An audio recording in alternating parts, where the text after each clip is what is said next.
Мы 6-й раз делаем выездные заседания. Мы в Москве не заседаем, потому что, одни и те же стены в Москве. Поэтому нам хочется, чтобы наши армянские друзья узнали нашу страну. Мы хотели бы узнать регион, узнать республику. Республика особая, я бы сказал, особая, особенно в межнациональных отношениях, религиозных отношениях, да и по развитию промышленности. Я думаю, что наши друзья будут довольны. Важно не только отмечать юбилеи, но и встать и поднять голос о том, что мы считаем совершенно недопустимым переписывание истории, фальсификация истории, пересматривание итогов истории. За эту победу заплачена страшная цена. Это цена жизни сотен тысяч, миллионов людей. И, конечно же, мы не можем допустить, чтобы эта великая победа была оболгана или запачкана. Мы считаем, что те явления, которые сегодня в мире происходят, это фашизм, национализм, это нацизм и ксенофобия, это совершенно недопустимо, потому что мир идет к защите прав человека, мир идет к созданию действенных механизмов защиты прав человека и самого главного права человека на жизнь, на свободу, на жизнь в собственном отечестве.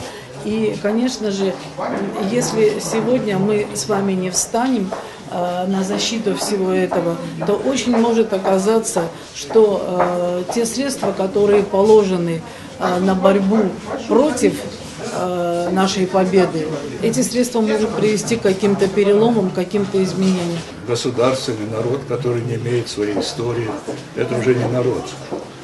Мы до сих пор помним Куликово поле 600 лет назад. Мы помним Бородино 250 лет тому назад, потому что сохранилась в памяти, народной памяти, сохранилось как героические поступки того поколения, которое в то время жили.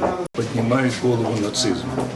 Он поднимает и в той же Германии, и в других проявлениях таких нацистских тенденций. А нацизм, это, конечно, он всегда выступал против России и будет выступать. Поэтому мы обязаны понимать, что на нас идет выступление. В 90-е годы, после распада Советского Союза, Россия была слабая. Что тут скрывать? Была слабая, нельзя называть их лихие 90-е годы. То есть старая идеология разрушена, старые принципы разрушены, новые не были созданы. Народ растерянности потерял себя. И это тяжелые годы для нашего государства. И все считали, особенно Запад, Америка, считали, что мы уже в кармане сидим у них. Плотненько в кармане сидим, и нечего больше с Россией там считаться. Они же там, те же Бжезинские говорят, какая там, говорит, великая Россия. Это, говорит, маленькое региональное государство. Вот их оценка.